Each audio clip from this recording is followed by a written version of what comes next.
let me down. Let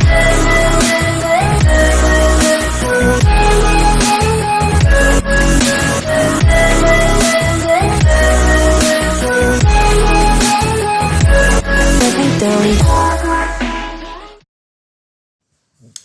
Hey, hey, bonjour à vous tous, on se retrouve aujourd'hui pour une petite vidéo en toute simplicité. Je vais me faire un petit thé matcha comme ceci. Donc c'est une boisson instantanée, ce n'est pas un thé, à l'avoine. Donc ça fait déjà 2 fois que je goûte. C'est spécial. Je peux pas dire que ce soit trop bon, mais c'est pas mauvais. C'est pas mauvais, il y a une petite odeur herbacée et puis ensuite on sent le lait. Je trouve qu'on sent le lait d'avoine, donc voilà. Après c'est pas vraiment mauvais, ça se boit, hein. Mais écoutez, je vais boire ça en même temps avec vous puisque je voudrais vous parler de crochet. Donc dans mon petit bol, alors j'espère que ça tient chaud ça. Je vais essayer, parce que j'ai pas de verre ou de tasse transparente pour vous montrer. Je pense que c'est du verre, ça devrait tenir, je pense. Hein, pour vous montrer le petit thé, la petite boisson instantanée. Hein. Donc, c'est ouvert. Hein. Ouais, ça sent les épinards. Moi, je trouve que franchement, ça sent les épinards. Donc, on nous dit de mettre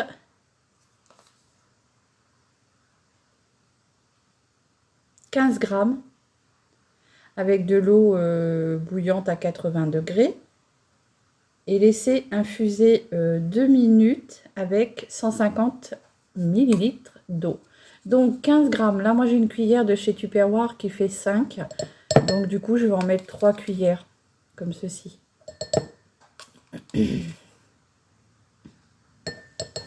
Alors, c'est pas mauvais. Hein. Je vais pas dire que c'est mauvais. Moi, ça me plaît de me dire que c'est bon pour la santé.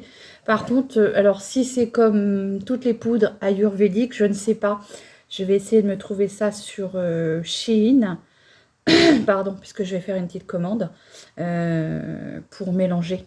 Parce que si c'est comme les poudres ayurvédiques, on ne prend pas d'ustensiles en ferraille. Donc, je me lis de ça. C'est un pic à fondu chocolat. J'ai ma petite cuillère de chez Tupperware.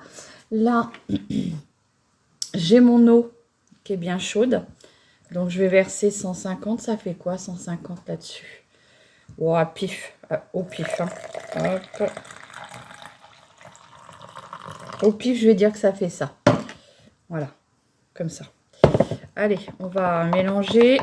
Et il faudra laisser 2 minutes. Donc, ça me laissera le temps de vous parler de mon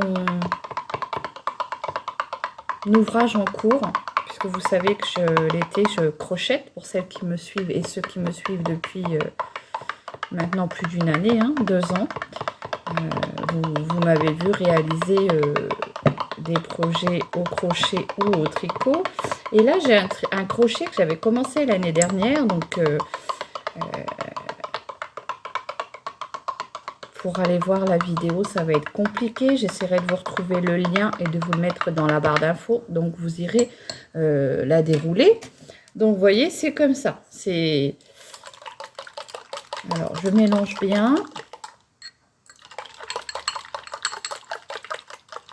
Et on va laisser tranquille pendant 2 minutes. Hop. Voilà. Donc, récemment, je me suis racheté des petits crochets comme ceci chez Ziman. Donc, vous avez de la taille 2 mm, 2,5 et 3. Alors, je vais vous faire voir ça. Donc, vous en avez 3 pour 2,19 €. Donc, on en a un bleu comme ça, qui est le 2 mm, le 2,5 et le 3 qui est rose. Alors moi j'en avais déjà moi que je suis bien habituée, c'est celui-ci qui fait 3,3. Oui, 3 ou 3,5 celui-ci. Et celui-ci qui fait 4. Voilà. Généralement, moi, j'aime beaucoup les en fer comme ça. Mais celui-ci, je l'avais acheté je ne sais plus où. Et je l'aime beaucoup. Ah si, je l'avais acheté chez Centracor. Et je l'aime beaucoup. Il est très maniable. Je l'aime énormément. Voilà. Donc après, en tricot, c'est pareil. Hein. Quand je vous montrerai un tricot, je vous ferai voir le matériel que j'ai. J'ai ce qu'il faut. J'ai toujours aimé ça, hein, crocheter, tricoter. C'est ma belle-maman qui me l'avait appris. Paix à son âme. Donc, mon encours, c'est un crochet, pardon, c'est un gilet au crochet au point, comment dire, ah, oh, bah mince, comment il s'appelle ce point-là?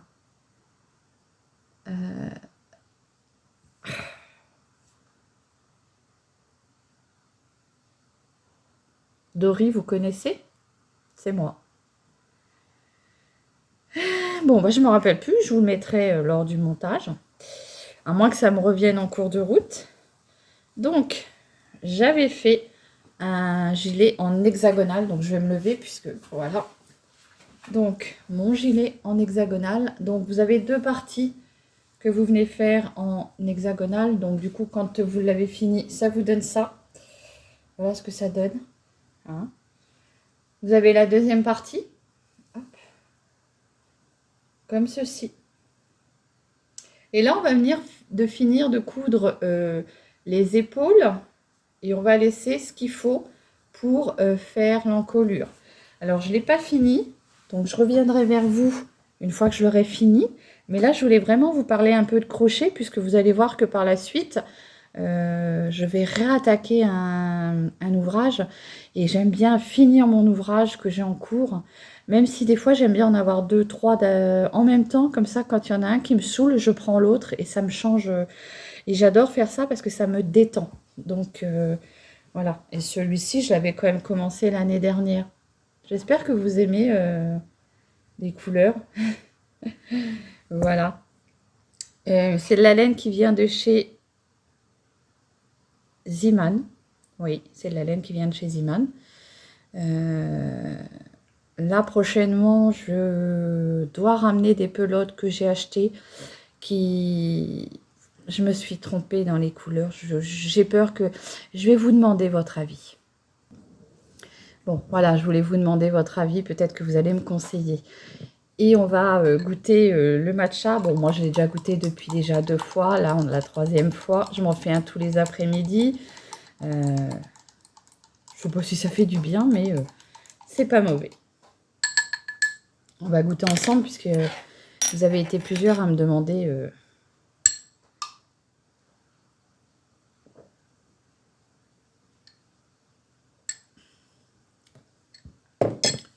C'est pas mauvais. Moi, je trouve qu'on sent la verdure comme des épinards, en fait.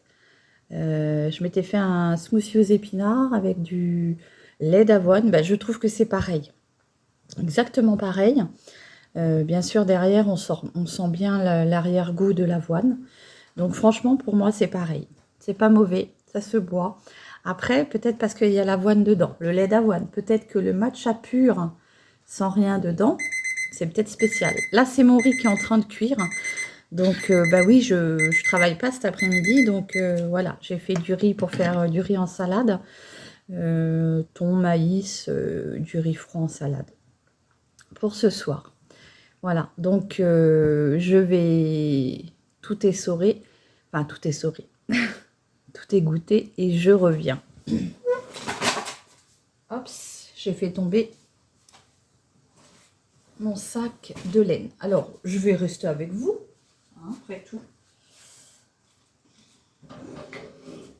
J'ai juste à égoutter en fait. Ah, vache. Bah, j'ai une grosse casserole. Hein.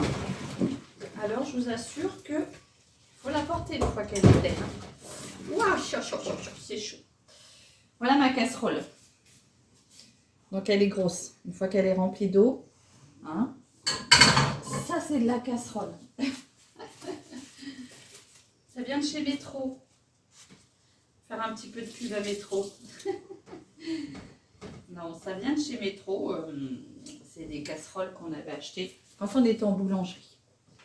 Et c'est la casserole qu'on se servait pour faire le flan en fait, pour faire les préparations de flan. Donc voilà. Allez, je vais reprendre une petite goutte de matcha. J'espère que vous allez bien. Hein. Bon, déjà, on sait que le chaud, ça va bien dedans. Mais écoutez, moi, j'aime ça. Ça ne me dérange pas. Alors, je vous fais voir ma nouvelle laine que j'ai achetée. Sur l'instant, je trouvais que les couleurs étaient jolies. Et puis après, je me suis dit, tu vas porter ça avec quoi? Alors, c'est quand même tes pelotes que j'ai payé 3,49 € quand même. Hein. Donc, non. Ça me gratte l'œil parce que je suis fatiguée. Quand je suis fatiguée, ça me gratte l'œil. Oui, 3,49 €. Alors, voilà ce que j'ai pris. Mais j'ai peur qu'une fois que je fasse l'ouvrage, une fois que j'aurai commencé l'ouvrage, je ne sais pas ce que ça va donner. J'ai peur que ça fasse trop layette, trop bébé, trop enfant. Donc je me tâte. Il faut que j'aille la ramener, hein, puisque quand vous achetez de la laine chez Ziman, si vous gardez bien votre ticket, et oui, je me gratte. Donc si vous gardez bien votre ticket, vous pouvez ramener votre laine, hein, bien sûr, quand elle n'a pas été utilisée. Hein. Moi, je ne les ai pas utilisées. Je me suis juste mise à chercher mon modèle et quand j'ai trouvé le modèle que je voulais faire, je me suis dit, je suis pas sûre que ça ira. Voilà. Donc, c'est dommage, hein, parce que c'est le genre de laine que j'aurais voulu tricoter. Alors, j'espère qu'il y aura du réassort parce que quand j'y suis allée, il n'y avait pas grand-chose qui me plaisait. Donc, je vais la ramener ce week-end et on verra bien. Donc, dites-moi ce que vous pensez de la laine. Alors, sachant que ça doit vous faire ça. Est-ce que vous pensez que ça va faire joli ou est-ce que ça va faire layette? Dites-moi. Voilà.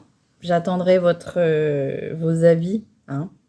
Je suis déjà bien décidée, mais voilà, j'attendrai vos avis pour savoir ce que vous en pensez.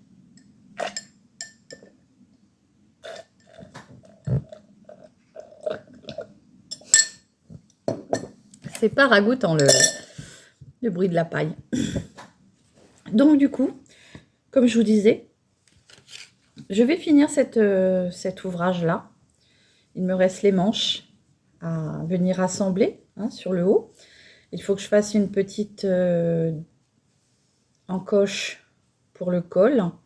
Et puis ensuite, eh ben, il faudra que je vienne, comment dire, travailler peut-être encore un peu les bordures. Je ne sais pas ce que je vais faire. Donc, je vais le finir.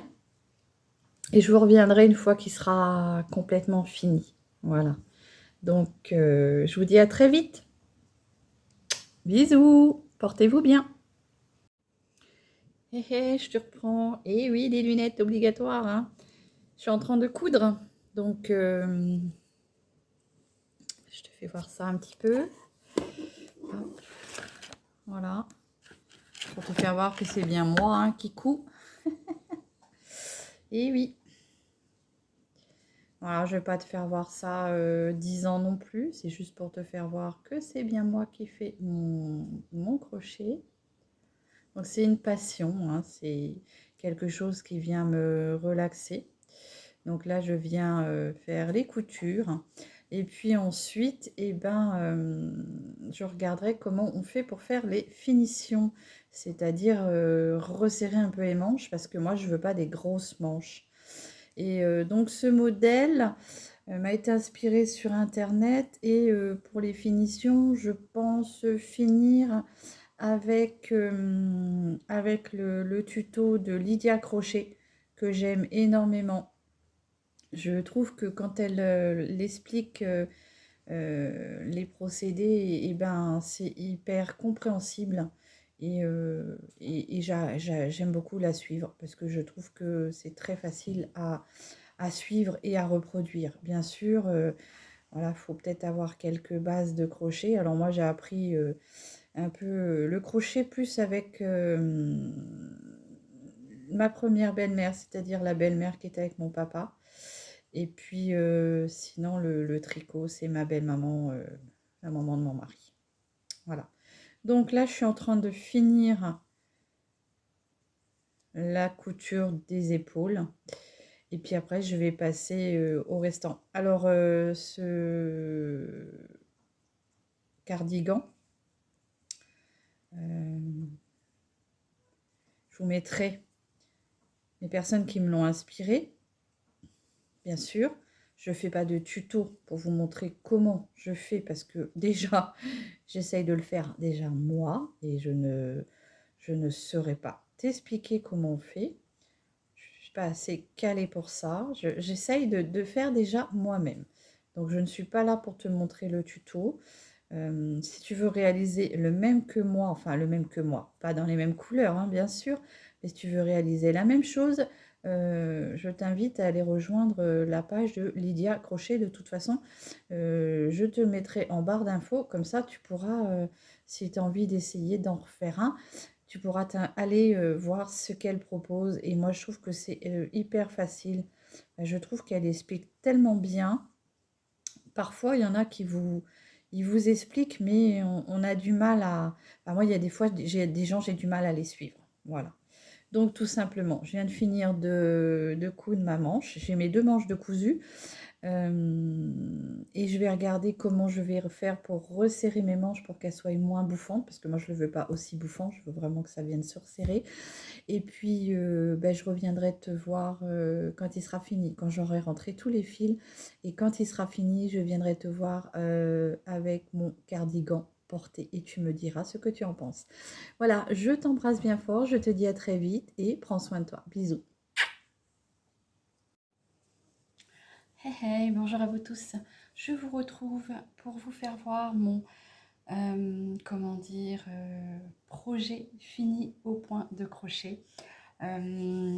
J'espère que cette vidéo vous plaira, j'espère que vous allez bien.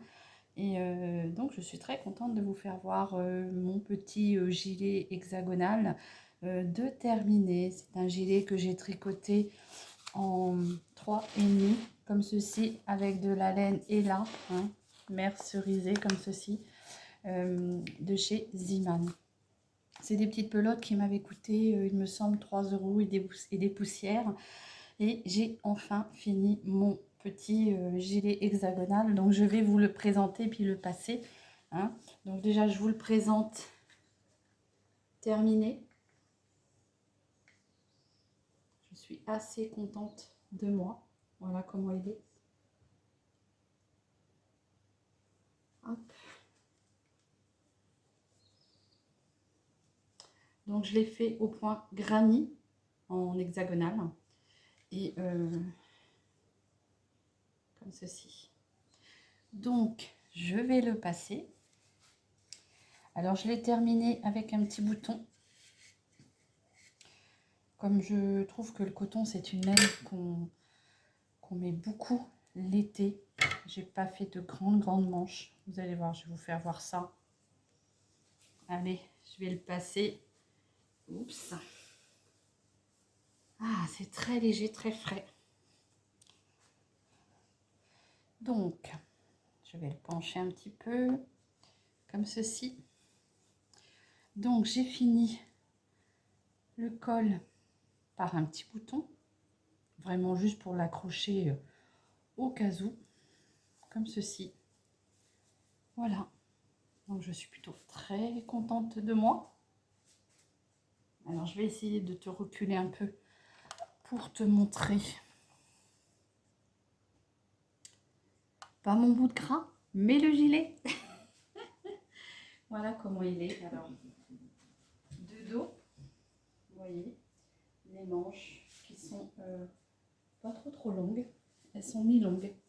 Moi, je trouve vraiment la finition, pour moi, c'est parfait. Je voulais pas quelque chose avec des manches hyper longues. Je voulais juste le resserrer un peu et que ça soit un peu manche bouffante. Voilà. Donc, bien sûr, vous pouvez venir le finaliser avec une bande de boutonnage. Moi, j'ai juste voulu me faire ce petit gilet pour mettre par-dessus mes petites robes pour les soirées un peu plus fraîches. Mais voilà ce que ça donne. Donc, j'espère que vous voyez bien. Comme ceci. Je vais essayer de vous reculer au maximum. Hop. Voilà comment il est. Alors, je suis en tenue décontractée pour le dimanche. C'est mon petit jogging que j'aime bien mettre le dimanche. Donc voilà. Dites-moi ce que vous en pensez. Moi, je suis plutôt très contente de moi. Très fière de moi. Plutôt. Très contente. Voilà. Donc, je voulais partager avec vous ce petit gilet. Vous voyez le motif hein, en point de granit. Donc, j'ai utilisé des couleurs, des pelotes unies en marron comme ça. Marron moyen comme ceci. Un petit gris vert comme ceci. Et après, dans l'autre pelote, il y avait les couleurs réunies dans la même pelote. C'est ce qui nous donne ce petit design. Voilà, moi j'aime beaucoup. N'hésitez pas à me dire ce que vous en pensez. Bon, voilà, je vous fais voir de près parce que je ne suis pas équipée pour vous faire voir tout de loin. Voilà comment il est. Très joli, avec la petite manche qui vient se resserrer un peu bouffante. Donc moi je trouve que c'est parfait pour les petites soirées fraîches de l'été. En plus, bon, j'ai toujours un peu froid. Donc j'aime bien mettre ça sur mes épaules et si j'ai pas envie de le fermer, bah, je le garde comme ça, ouvert, décontracté. Voilà. Donc je suis plutôt contente de mon ouvrage. Je vous mettrai en barre d'infos les sites qui m'ont inspirée, puisque j'ai utilisé deux sites. J'ai utilisé deux sites différents, deux personnes différentes que je suis pour leur explication assez facile à reproduire quand on est des débutantes comme moi. Hein. Voilà. Donc j'espère que ce petit cardigan hexagonal vous aura plu. Moi je suis très contente de l'avoir fini. C'est beaucoup d'heures de travail quand même. C'est assez facile mais beaucoup de temps à mettre. J'avais commencé l'été dernier et après j'ai un petit peu arrêté parce que je crochette, je sais pas pourquoi, toujours un peu l'été. L'été pour avoir des petites choses sympathiques à mettre au crochet. Voilà. Donc petit cardigan hexagonal, je vous mettrai en barre d'infos, pensez à bien dérouler. Et j'espère que ce petit cardigan vous aura plu en toute simplicité. Voilà, je vous souhaite une très bonne journée. Je vous embrasse bien fort et je vous dis à très vite pour une nouvelle vidéo. Bisous!